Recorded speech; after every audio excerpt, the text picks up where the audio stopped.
Hey guys, thank you for joining us for another exciting episode of YOMO. This is the Year of Magical Learning podcast. So today we are picking up part two of the book, an autobiography by Billie Jean King. This is Billie Jean King, the tennis player, the legendary tennis player and activist. Billie Jean King's autobiography. It's called All In. That's about her life, and it's an autobiography. Did you ever watch The Masked Singer by any chance? No, You know what it is? yeah. Somebody singing, and then somebody has to figure out who it is. They wear costumes, and then somebody sings, and then it's a famous person that's like in the costume, and then they get voted off the show. And when they get voted off, they have to reveal themselves, right? It's a singing competition where they get voted on by the fans of who nobody knows who they are, right? Some people get guessed along the way, and they try to guess, and yada yada yada. It's an awesome show. It's probably my favorite kind of shows. Like The Masked Singer is by far the best show I've ever seen on TV. It is awesome. My wife and I, we record The Masked Singer, and we hadn't seen the newest episode. So we were watching it this weekend, and all the people, the masked contestants, were competing this little round of cohort that's going through it. And it was Elton John night, and they all had to sing like an Elton John song, and it was their first appearance on the show. And then somebody gets voted off. Well, the person that got voted off was Billie Jean King. She was on The Masked Singer. You don't have to be a good singer. The show is about, they just have random people that are famous. They give them a clue package every episode. They try to guess. They try to make it hard to figure it out, and then just random people come on and sing. But there are people that are famous people, but like not necessarily sing. So you're gonna get voted off whether you're famous or not. You say, hey, you could be Elon Musk and get voted off because you can't sing. Right. I mean, it's a masked singer. No, it's the masked famous person that sings, right? The thing is, when you have a masked, I mean, I don't know what the show is about, but I think if you have a masked singer and you have people voting, hey, I like these, or I don't like these. So generally, a person who can sing is probably going to be more popular. Or a great showman, maybe they're really. I mean, Jenna Lopez doesn't count because she was the singer, then she became an actor. Some of these people like Justin Timberlake. He's an actor, but he came from the music. So if he goes on, he's famous for some of these movies. But then he comes on and he can sing. So they definitely have famous musicians on the show. LeAnn Rimes won it one year. Nick Lachey won it another year. Usually the top three are singers. A couple times there's been some athletes that have made it into top 3 or 4. But they didn't win. They didn't win. I don't think there's ever been a non-singer that's ever actually won. So people come on there all the time, like Bob Saget or Mel Brooks or Billie Jean King. Like there's a lot of people that just go on just to have fun, and it's like a karaoke contest basically. So here is Billie Jean. I guess the ringer. Right. So here was her contest. Playing Pee Wee football with the ringer. Right, exactly. This was Billie Jean King's costume, the royal hen, and she lost. So she got voted off. She had to reveal her mask. I just thought it was hilarious because the clue package, after she was given the clue package on the first episode, I told my wife, I was like, I know who that is. And she's like, who? How do you know who that is? And I was like, I know who that is. And she's like, no, you don't. Like, that's stupid. And it was, she was singing the song called Philadelphia Freedom. He actually wrote this song, and it was in her autobiography. He actually wrote that song for Billie Jean King, and she was singing his song on Elton John night. I was like, oh, this random autobiography is coming handy, is what I was getting at. When you're trying to guess the contestants on a Masked Singer, and you're like, oh, I know that one. Right. So it's, if you're in the business of change, you must play the long game, right? Billie Jean King, I feel like, she's a change agent in general, but like I actually feel like that's her actual profession. It wasn't businesswoman or tennis player or whatever other title that she's held in her entire life. Every single area of her life that she's ever been in, she's like, nope, I don't like that. I'm going to try to change that. She does that everywhere that she goes, like, and everything that she does. And she is truly a change agent. For me, she had some advice. She mentioned this in the book, and she said, if you're in the business of change, you got to play the long game. I was like, oh, that's a really good point, because it makes me think of a lot about Clubany, right? We're kind of in the business of change a little bit right now, fighting against long held practices and stability of how commerce is created in this world, right? Change, in my opinion, is the operating system of the universe. And I think you would probably agree with that, right? Like, the ironic thing is, as we both know, and we've learned on this journey, humans, we love our stability and our consistency and our predictability. But the truth is, like, change is always going to come and it's going to be there. But if you are going to be a change agent, like Billie Jean King is saying, you yourself have to think more like the universe and play the long game, because the universe is playing an infinite game, right? Like, and they don't really give a shit. They know they're going to win one way or another, and you're not going to be able to hold on to whatever you hold dear.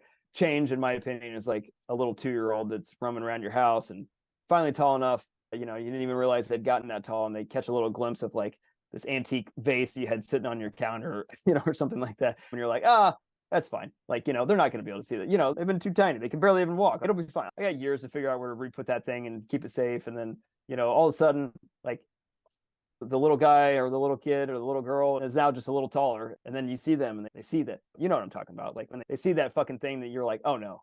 And then they go, I'm going for it, as you start to go sprint and try to get it. And then they try to swipe for it because they have no body control. And then you guys both just watch it tumble to the ground and shatter into a million pieces. And, it's like, damn it, like I should, I spent 5 generations protecting that vase, and all it took was a lack of not seeing my kid growing, right before my eyes, and trying to think that I still had more time to figure all that out. You gotta look at the positive. I mean, that thing survived 5 generations. Yeah, right. That thing survives forever. So look at the positive. Hey, it is the end of its journey. You gotta go. Yep. Well, the moral of the story for me is, change is always going to come. We can hold on for dear life to our dreams of stability. We can try to be a brave new world, like community, identity, and stability, right? We can use drugs. We can use whatever else we want to do to try to manipulate ourselves to stay in that predictable state, but it's not possible. So I'm with Billie Jean King. I'd rather be in the business of change. If you're going to be in the business of change, then it's just really a matter of time. Like you and I right now, we don't know exactly where we're going next with Clubany. We're still in this Clubany Light project, which we should probably talk about because I'm getting a little bored with it. I feel like our hypothesis has been proved out. It's time for our next evolution with this whole thing. But I know if we keep pushing this button, this is the way that the world is going to go. That it doesn't make any sense the way that business has been structured, right? There's always a place for everything, but it needs to change, and it will change. People don't like their jobs. They don't want to be there. Why would we continue to do shit that we don't want to do? It just makes no sense. Marriage is like a contract that the state sanctions.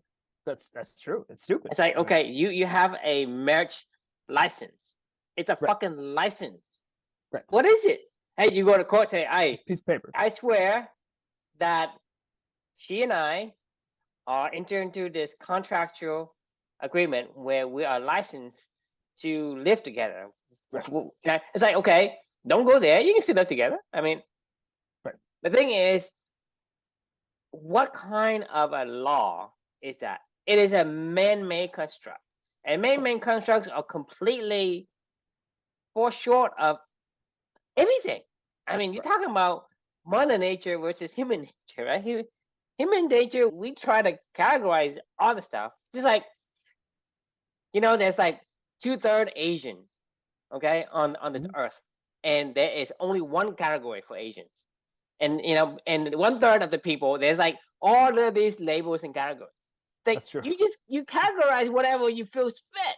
Right. And so marriage license, like I say, a state say, okay, I give you a license to practice marriage together. It's like, who the fuck is a state? I mean, it's made up. It's a bunch of made up stuff. So, like I say, who put a gun to your head and make you go every day for 365? Stop. I thought you actually literally said to me, like, just keep doing it, and I was like, yeah, maybe he's right. Did you hear me? I thought you were being serious. Because you keep saying to me, like, I never quit. But the thing is, I say, well, is it important to you? If it's not, stop. If you read a book that you don't like, stop reading it. There are millions of other books that you would not get to. How fair is it for you to not read a book that aligns with you, and here you grind through a fucking book that you hated? That's my point. On the flip side of that, though, just to be devil's advocate, there's been at least, I'm going to say at least 10 books over the course of this journey. I've been about halfway through, and I'm like, I really don't want to finish this book. And I finished it. And then they finally got to something that made sense to me by the end of it. And I was like, oh, okay, well, I'm glad I at least finished it. I think that's a sucker. For their whole voice. I mean, I think that's like those consolation prizes. Because if you think about it, let me ask you this question then. You know how you found the other space where you really like it, right? It's really close to your house, but it has some things that you say, well, could I do with it? And now you found something that is, even better, right? So to you, if you had said yes to that, you would have to say no to this new facility. Right.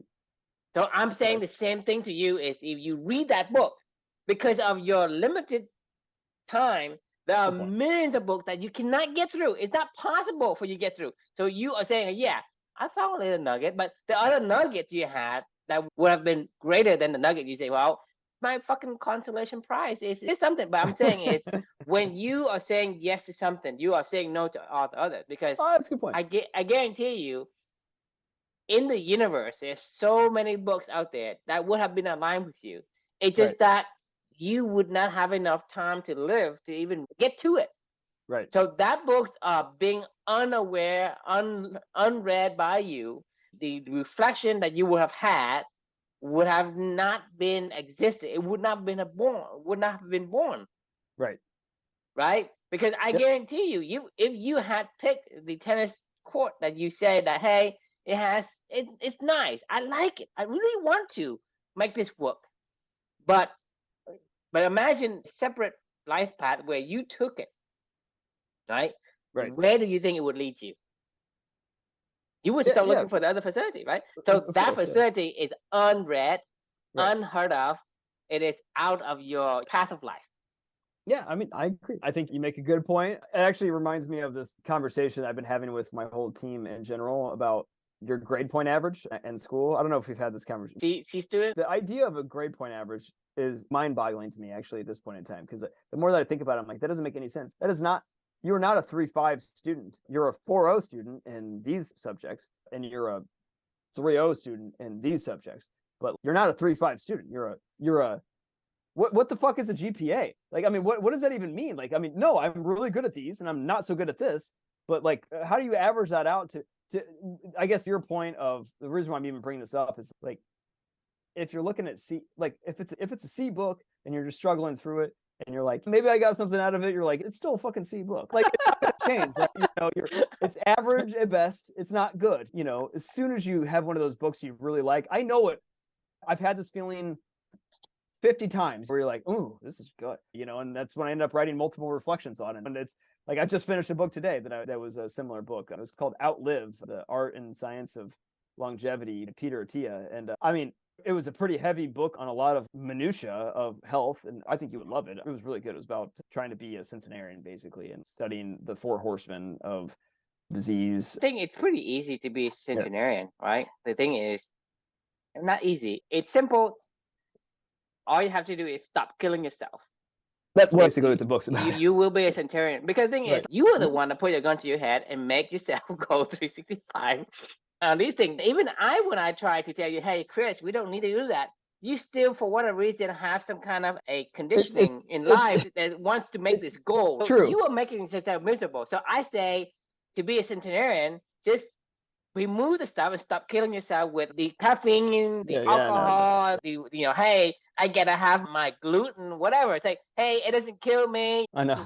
I gotta live. What's the fuck is having life for? Hey, just live a little. I know. It's so beyond dumb. You're spot on. That was what I was thinking the entire time that I was reading that book, by the way. You know that you feel better. When you eat well, you know that you feel better. You know, when you exercise, you know that you feel better. You know, when you learn and keep your mind creative and thinking, you know that you feel better. You know that when you have emotional health and wellness, you feel better, right? I am convinced at this point in time, what you're saying is when you go against the universe, what you were talking about with the whole, like, when we put goals and try to force our will upon something, that's when we're going against the universe, right? In my opinion, versus what you're saying is almost what we kind of say all along, which is the art of running down. This is what Billie Jean King is saying. Like, hey, look, I know that this is how the universe works, and I'm a change agent. I just need to sit back and let people go drive off the cliff, basically, and go, okay, you tried it your way, and you tried to bend the will of the universe against the universe, and you lost. Universe. So you will lose. No. Right? Yes, It's a matter of, the thing is, you're talking about back to the topic that I don't understand quite well is the infinite game versus the finite game, right? The infinite game is not about winning. It's about who can last the longest. Yes, it's about endurance. I mean, it's about enduring. Like, that's what it is. The infinite game is enduring. This infinite train, and you're gonna hitch a ride on this train, and you're gonna want to hitch the ride as long as you can. Yeah, exactly. No one will able to beat the infinite train. You can't do it, right? So it's about. I mean, so no one can beat the game in the universe, and so that's what I'm saying is, it's about. It's about longevity, right? Longevity is how long are you able to stay in the game and not vote it off. Yeah, no, exactly. If you want to beat up everybody on the train, fine. go ahead. But eventually there's going to be Somebody can kick somebody you that's out. not going to be, yeah, exactly. Somebody's going to kick you off. Or you can just try to be nice with everybody. I mean, have you watched those wrestling where they have this brawl where you put a bunch of people in the ring and they will toss people out the ring one by one, right? Like WWE? Yeah, like, yeah, yeah. Never watched. I mean, you imagine like a bunch of big muscle dude like thrown in the ring, right? I guess when you think about in that scenario, wouldn't you think the biggest guy and the tallest guy, like Andre the Giant, like 8 foot guy, huge guy, would be the winner? But he's probably like the first few to get tossed out. Was everybody go after him like all together? The big guy. Keep fucking him up. The tiny guys used to just sit in the corner. I've never been in a fight my entire life. Really? Never. Why? Nope. I've talked my way into many of fights. I've just never had to punch anybody because by the time that it gets to that, somebody else does it for me. Like I have the worst lippy mouth, especially when I've drank a little too much or something like that. I get pretty bold. I could use my strength of my language, to hurt some people. And then when I push it too far, I'm like, yep, sorry, I don't hit people. And then somebody else steps in and just like back the fuck up. I'm out of this. I'm going to go stand back here. I've never thrown a punch at anybody in my entire, and I never will. But to your point, I don't need to. I don't want to. Nobody's going to hit me. They're going to be like, oh, he's 5'6" and weighs 135 pounds. So that should be easy to beat his ass. But I'm okay. As long as you're not aggressive, they're not going to be aggressive. They would step in. Like it was like my 6'2" friends would step in and be like, back up, guys. Like, all right, yes, we know he's an idiot. Like, but back up, like. Well, fortunately, you have good friends. I've started many of fights. I've just never had to do anything about it after I started. I was pushed aside by my own friends. They're like, okay, all right. You guys, if you're going to hit them, you got to hit me first, I mean, that's what people do. You have your mouth and people, if 6'2" friend has his physical strength. Like the universe, like we pick off the perceived biggest threat first, I mean, like, why would you not? Hello? Yeah, there you are. Yeah, the universe is not what you expect it to be. A lot of times people, kind of get tunnel vision into of what they told what the universe is, doing to them. But you're right. Everything in the universe, I think in the universe, for me, one of the things that I kind of get from this reflection is that to maintain stability, you must change. Yes, I mean 1,000%. Like you have to be versatile. It reminds me of this Outlive book that was just like one of the things he talked about with physical exercise. And he was like, one of the key fundamentals of exercise is stability. And he was like, that's one of the things that people lack the most when they get to be in their 70s, 80s, 90s, centenarians, right?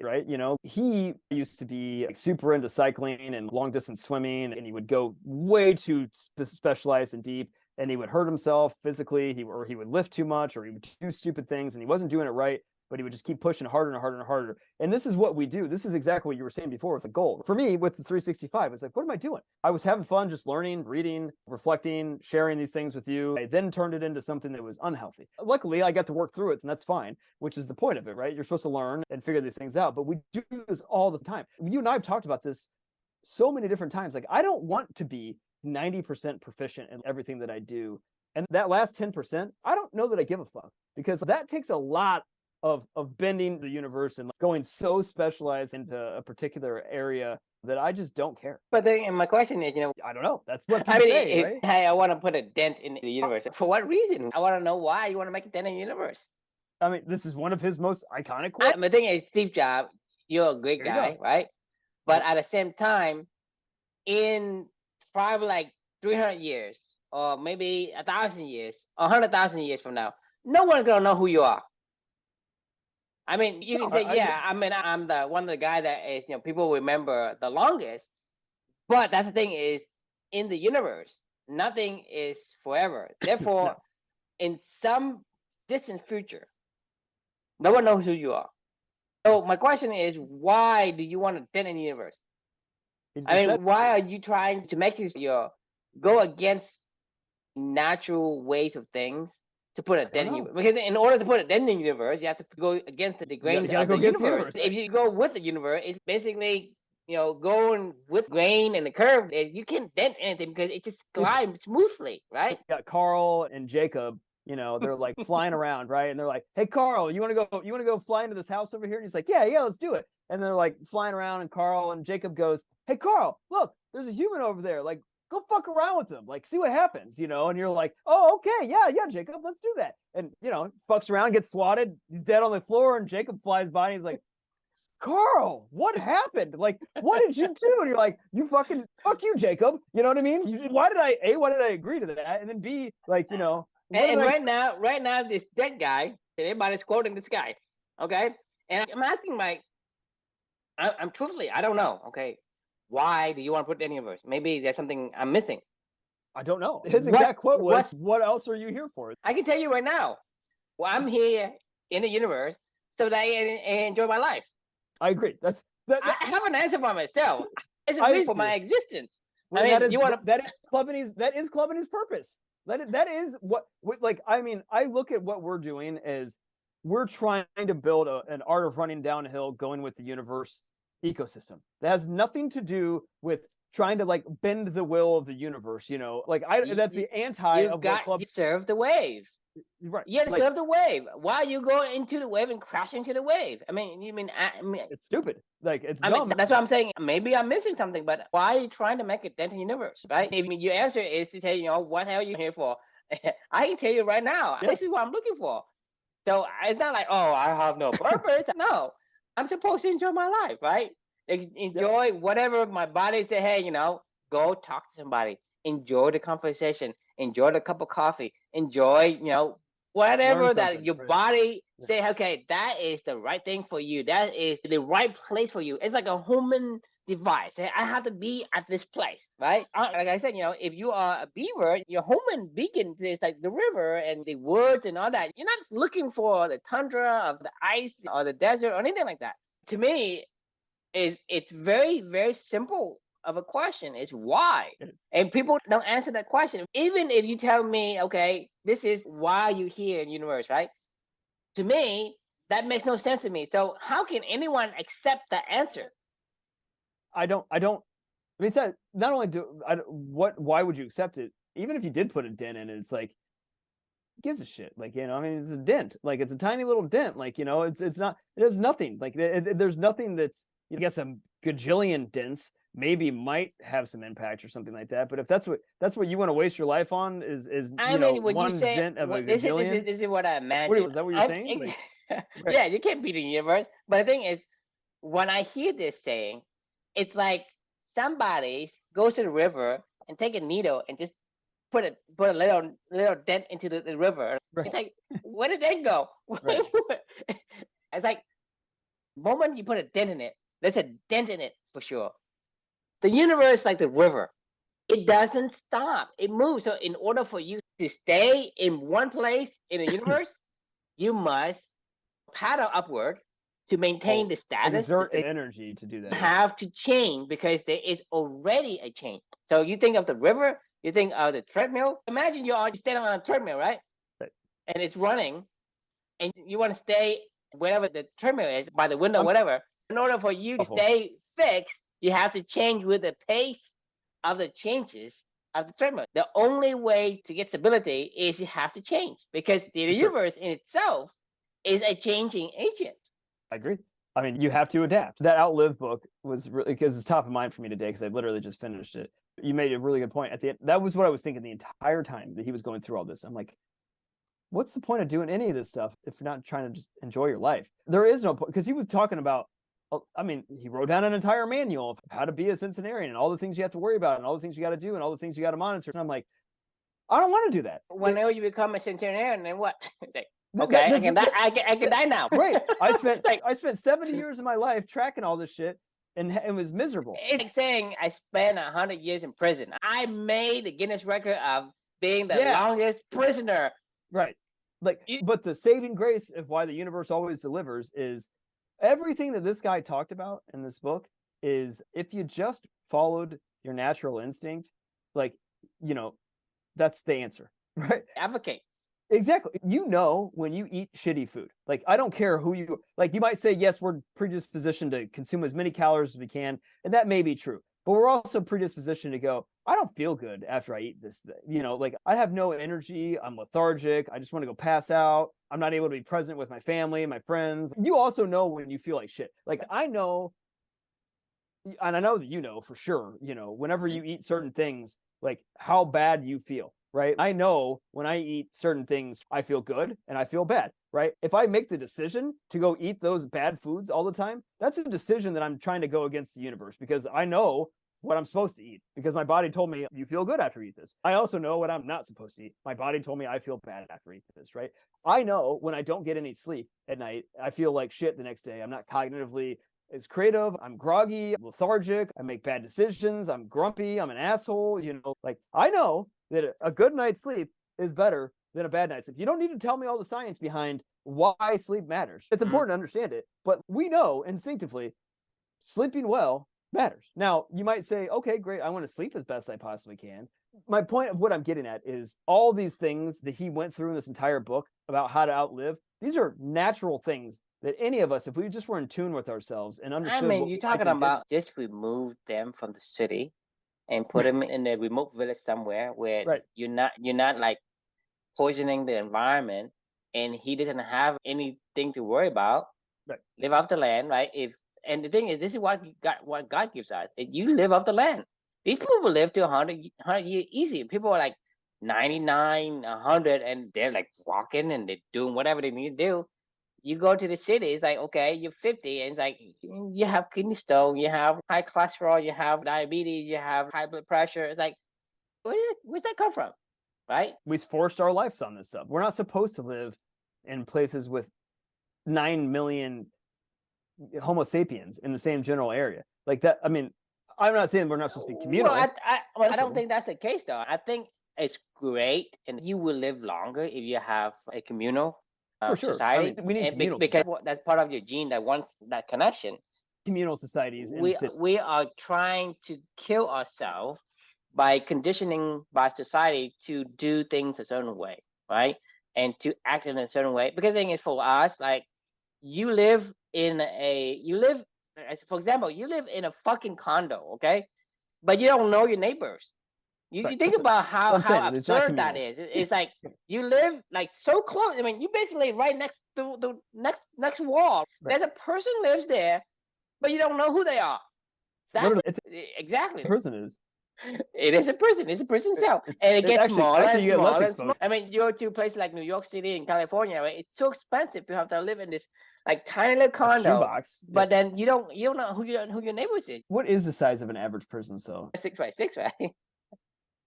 So people actively choose to live in a place that's 6 times the size of a prison. It's just a bigger prison, but it's A still prison, prison. a tiny little prison. Like that's insane. Like today, I was outside all day long, like taking my meetings from there, playing at the tennis courts or whatever. When I was done, why am I fucking what? Like, why do we build businesses where people have to rush there? When this is no joke, true. Why did you run for trains? Why am I running for trains? Until the pandemic happened and until I started working at home full time, I actually didn't, for almost 6 months of the year, I didn't see sunlight, because I would leave in the morning when it was still dark out. Mm-hmm. And, in the wintertime, like daylight savings time, it gets dark by like 5 or 5:30 or something. I would leave the office at like 5:30 or 6 or something like that and drive home in the dark. I would drive there in the dark and I would leave in the dark. And other than maybe going by a couple windows that were shaded because nobody wanted the sunlight to block their computer or some screen or whatever coming into the windows in the skyrise Salesforce Tower. But like, no joke, I forgot that there was sunshine since I've been home working for the past 4 years now. When I go on a walk in the middle of the day in the wintertime, I'm kind of shocked. I'm like, this isn't that bad. And sometimes there's really nice, beautiful, sunshiny days when it's 20 degrees outside, and I'm like, it's pretty nice. It's great. Right. And the thing is, you think about it, one of the, I don't know what's called, a vitamin. So one of the things that we need that is essential to building blocks is vitamin D, right? Vitamin D is the only vitamin that I was told that we can make ourselves, with the sun. Right. And so imagine you don't get it in the sun, you're not making that vitamin D. That's the only vitamin that you can make yourself. How important do you think that is to you? To be in the sun in the course of the day? We're talking about vitamin D. In order for you to make vitamin D, you need cholesterol and you need the sun to make vitamin D. But the body can make that on their own. That's the only vitamin that they can make on their own. Right. Right?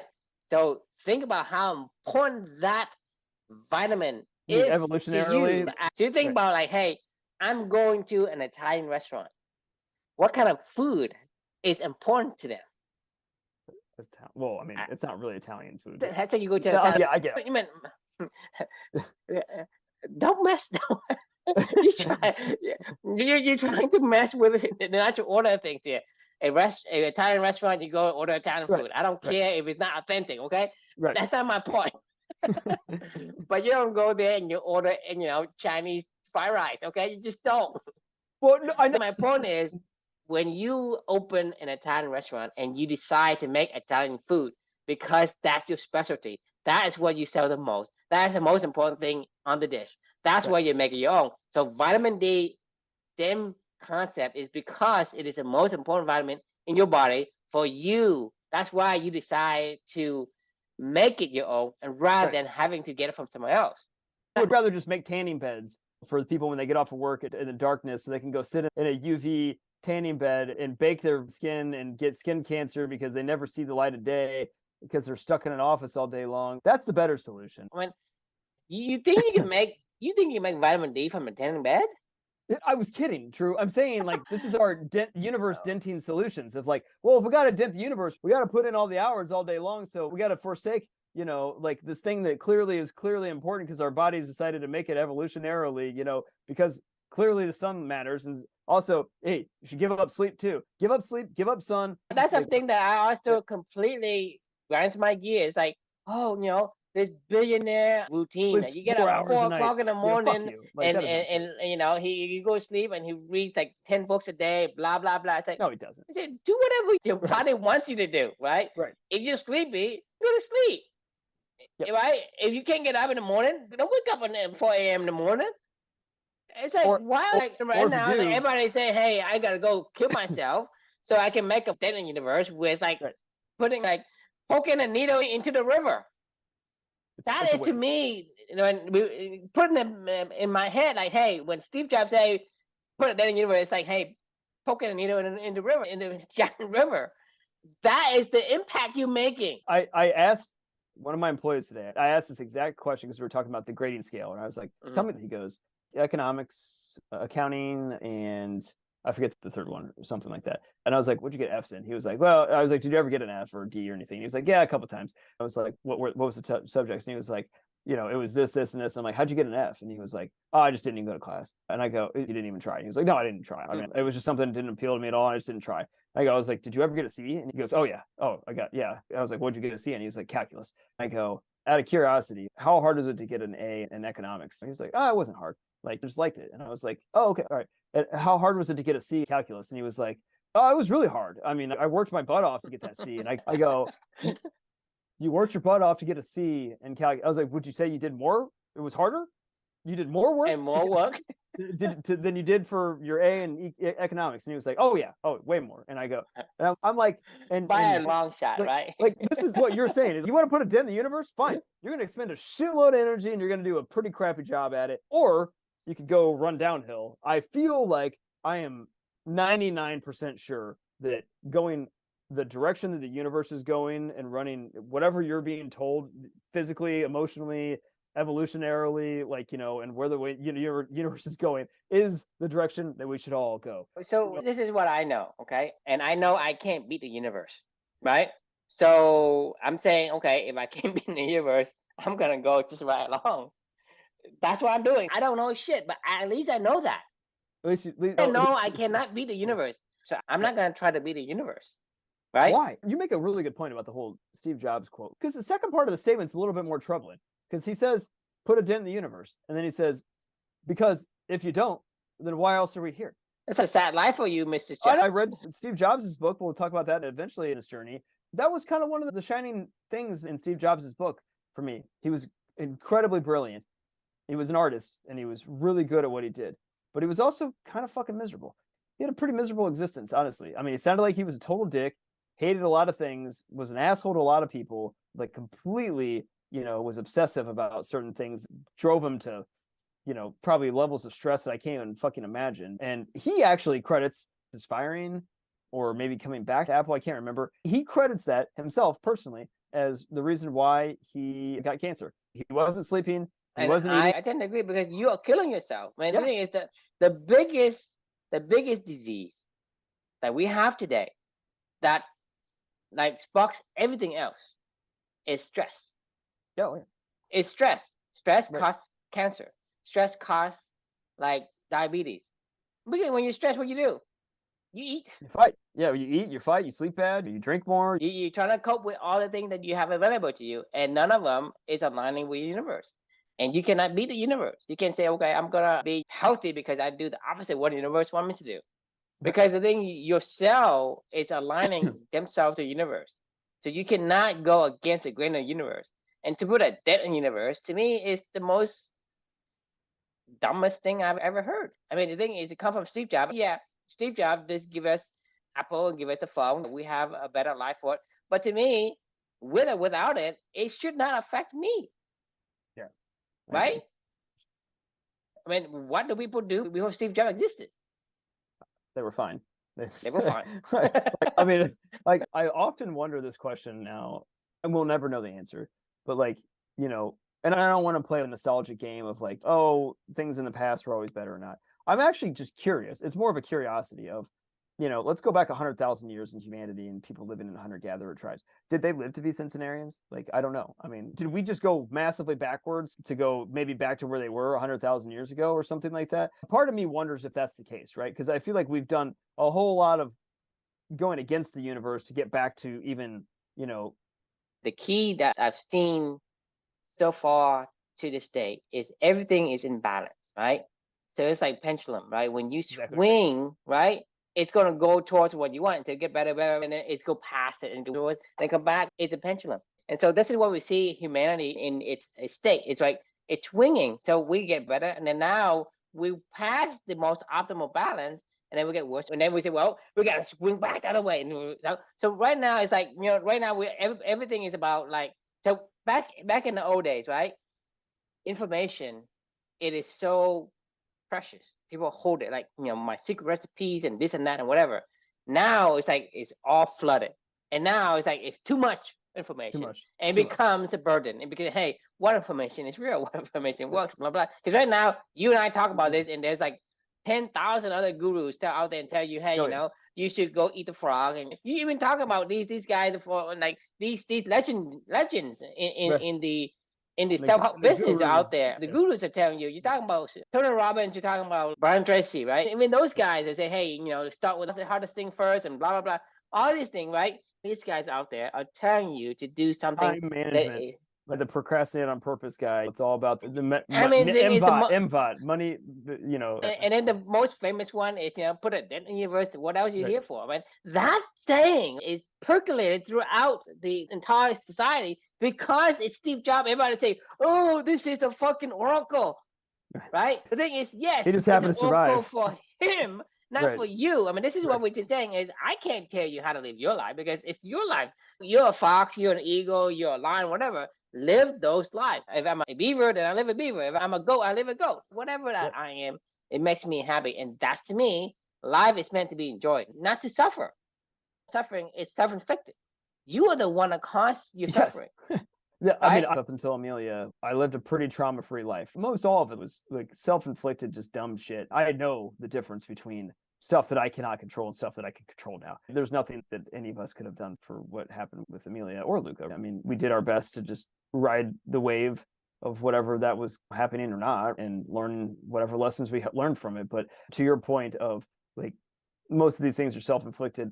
I would say in the course of my life, it's probably 99.9% of my life. It's very rare to have, you know, I guess atomic bomb events, right? Where you're just all along for the ride. These atomic bomb events, you're talking about like 0.00001% chance. Right. But that's the thing is, you know, people infect themselves, and sometimes because you infect themselves, you stack those things on, and it becomes greater. It's a compound effect of every single day, like forcing yourself to do shit that you don't want to do. It eventually catches up to you. You can't do it forever. Eventually, the compound effect catches up to you, and you create your own atomic bomb. Basically, you did it yourself, right? I mean, at this point in time, it's easy to diagnose if you're having shit, you know, you're stressed out at work, you're overworked, you're a workaholic, you're sleeping shittily, you're eating shittily, you're communicating horribly with your family, you know, and you're absentee parent because you're always doing whatever, like, and you're whatever. A lot of things people do is like, why are you doing it? Oh, so that I can put on Facebook and Right. put it on Twitter. And Well, then why no, are you they'll lie to complaining? themselves. That's Then not why true. are you complaining about, my kids didn't like me because That's the truth, though, is if you actually ask them the question of why you're doing this, they would say, I'm doing it for my family. I'm doing it to make sure that they have everything that they need and blah, blah, blah, blah, blah. But like, it's no different than the dichotomy that we talk about with daycare, where it's like, I actively take a kicking and screaming child away from their parents, place them in a place that they don't want to be, so I can go get back in my car to then go to a place that I don't want to be. Like, tell me the logic in that in any way, shape, or form, right? There is zero logic and it makes any sense to say, I'm going to take away my kids and give them to somebody else that they don't want to be with. And you come back and say, hey, why are my kid not, personal with me? It's like, because you don't spend time with them. Because you're never around, right? Like, I mean, but the funny thing is, if you ask that same person that takes their kid to a daycare and you say, why are you doing this? They would go, well, why do you go to work? Well, I have to go to work so I can pay for, make sure they're taken care of. Is it really about your kid? Like, I mean, like, because if that's the case, then you could just stay. Like, people delusionally, like, tell themselves, what is that called? The cognitive dissonance or something like that, where you can believe one thing, but like hold the same exact complete opposite or whatever, right? And still it makes zero sense. I mean, it's basically saying it is. But we justify it in our head as to why we're a hypocrite, right? Like, and we're like, yeah, no, I am a hypocrite, but we're supposed to be hypocrites, because that's the way that the world works. I'm saying that the problem I have with people is that people accept whatever shit that will give it to them. It's like, like the Steve Jobs saying, it makes no sense to me, but no one argues with him about it. No. To me, I say, what the fuck? Why? Well, he's Steve Jobs. If you tell me that, I say, why? I don't care if you Steve Jobs. I don't care if you Isaac Newton. I say, why? I need to understand why before I accept it. Right. But people accept these bullshit without even like, say, okay, let me process it a little bit and say, okay, does it make sense to me? They don't. They keep taking it. It's like people say, hey, this guy's bad. Okay, he's bad. Bad guy. Let's kill him. Right? I mean, it's like, that's what I'm saying is, when Elon says something, people will eat it up. When Steve Jobs says something, eat it up. It's like, it doesn't mean shit. Yep. It doesn't mean shit to me right now. Maybe I'm too dumb. I'm missing something big here. And everybody else is like, okay. But at the same time, it's like, okay, explain it to me if you understand. But no one has able to explain to me why you want to put a Dent in the universe. And a lot of people do. I mean, it amazes me. It blows my brain.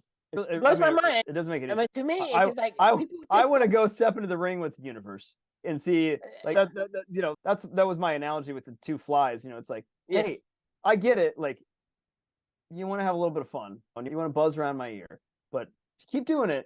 Like, I'm gonna fucking whack you across the room. And that's the thing. It's not about if; it's about when you get. And maybe my hand can't get you, but then I'll go invent a fucking fly swatter. Because then when you come near me, I'm gonna have a longer hand and I'm gonna whack you in the fucking window. And then they bring out this electric zapper.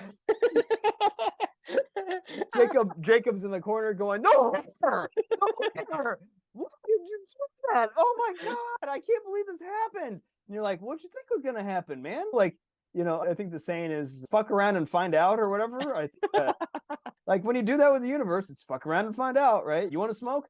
Fuck around and find out. Fine. You want to be a workaholic and never sleep? Fuck around and find out. You want to never see your kids and expect them to want to take care of you when you're older in your life? Like, fuck around and find out. You want people to care about you at your eulogy and your funeral? You spend no time with them and you treat people like shit and you're not caring and you're not generous, have any social whatever about you. Like, fuck around and find out. Go for it. I know at the end of the day, this guy in the Peter Attia guy in this book, what we spend so much time focused on our resume, like what's on our resume. He said something about like, what's your eulogy, like criteria, right? Like we literally just want to like chalk up all these achievements all day long, which nobody gives a fuck about. Like, I mean, no one fucking cares. Like, I mean, like nobody fucking cares. No one remember who invented iPhone.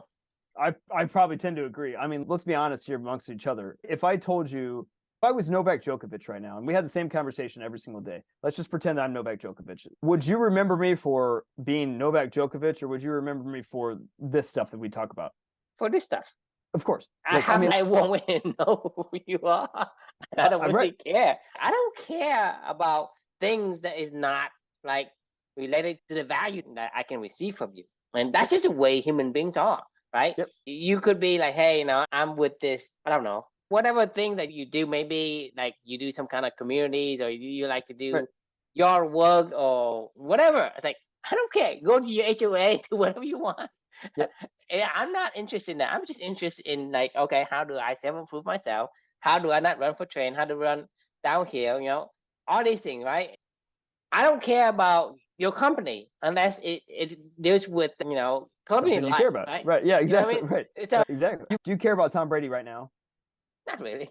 Like who gives a shit about Tom Brady at this point in time? He retired. He doesn't like the things that he gave us value for was playing football. I don't care. Peyton Manning's a little different for me because like I actually enjoy him as a general personality. So like he does give me value as just a human being. He makes me laugh. Whenever I see him doing the shit that he's doing in general, he's kind of funny. It brings you value. That's my point. It Right. has to bring you value for you to have that connection.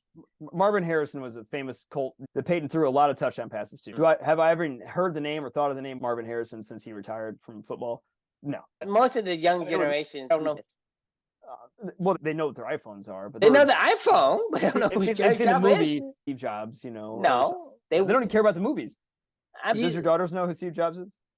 don't know who Steve Jobs is. They have no idea who Steve Jobs is. I mean, my daughter is much older. I mean, my daughter is 18. Right. Okay. And you imagine Luca. In Luca's generation, they don't know who Steve Jobs is unless they're like really, like in general, like let's say they're in like computers and whatever. Then yeah, they may know Steve Jobs because people it's in that circle. But in general, people don't know who Steve Jobs is. Like the iPhone is used worldwide. I mean, talking about like in the fucking mountain where there's no electricity, there's iPhones. Okay. That's a good point. Okay. In India, there's no computers, there's no laptop, but there's iPhones. Right. Okay. And they use it as if that's the extension of their appendages, but they probably don't know who Steve Jobs is. Or was, Yep. So I think wrapping up like this whole conversation is got to play the long game, right? Like, I mean, it's no other choice. It's called being an idiot, But yeah, you have another. I mean, the natural choice is you have to play the infinite game because infinite game is like how long can you stay on that train, that universe train. In order for you to play along, you must last on that train as long as possible, and that's a long game. It cannot be short because short means you fall off, and when you fall off means that you don't exist. Well, I think our strategy should be for Clubany members in the future is put a little net out to magically catch all the people that are being chucked off the train, because they thought they could dent the universe, and then they fall and they're like, oh shit, I couldn't dent the universe. And then we're like, okay, well, here, do you want to maybe play nice with the universe? Like, here you go. Like, oh, okay, all right. The point is, we don't want you to learn from your own experience. We want you to learn from other people's experience. Well, that gives you the advantage. And that's why we advocate Clubany. Because, you can learn from your own. Yeah, you could, but that's by chance, by random probability that you may have the right lessons at the right time, at the right place, and you're able to understand it before it's too late. Because a lot of times you just don't have another second. The game of the universe, there is no multiple life. There's just one life. We don't know that. But you don't want to test it out. But I don't want to fuck. I don't want to fuck around. Exactly. Do it. I think that's a good place to end it on. Maybe we should put the title on this one as "Fuck Around and Find Out." That's a good lesson. All right, so the question we can leave for everybody is: are you open to change? You have to do the same thing, which is in order for you to protect what you acquire in the present, you have to change to acquire. Yeah, that's true. The universe is constantly changing, so you got to constantly change. Like you're on a treadmill, it runs, and you can't just expect to be in the same place. People try, and they fuck around, and they find out. I said, why am my face on the floor? Thanks, everyone, for joining. We'll see you tomorrow night. Sounds good.